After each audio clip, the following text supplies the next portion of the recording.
Morgan Stanley, Deutsche Bank, Goldman Sachs and Citigroup, some of the biggest names in the banking world, are beefing up their presence in Frankfurt. The German city has a population of just over 700,000. That's about the same number of people employed in financial services just in London. Even so, Frankfurt is eager to reinvent itself as Europe's new banking hub after Britain leaves the European Union.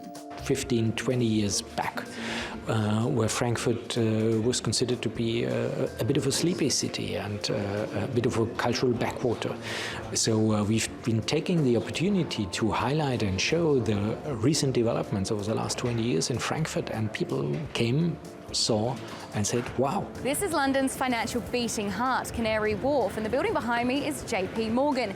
It's relocating up to 1,000 bankers to other cities. Just a couple of minutes walk away and we're at Deutsche Bank. It's said to be moving 4,000 of its staff, one of the highest numbers among its banking peers. And here at HSBC, they're warning up to 1,000 jobs could be moved from London, and all of this before we've even heard if we're in for a soft or hard Brexit.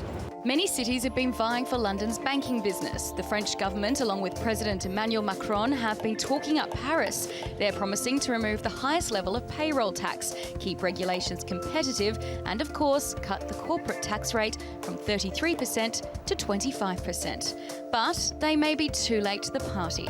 The Germans reportedly starting their planning less than a month after last year's Brexit vote. Certainly the connectivity of Frankfurt as a city, the infrastructure is certainly a lot more prevalent than it is, for example, in Paris or in Dublin or in Amsterdam. Obviously, things need to be done. You just look at the skyline of London, the city, Canary Wharf, compared to the skyline of Frankfurt. There's a lot of buildings that they have to be built. The bankers like big, shiny offices, so where they can't just pitch up on day one and say, "Hey, where's my office?" There's a lot of building that's going to have to be done. The announcements of job moves are just that at this stage, announcements.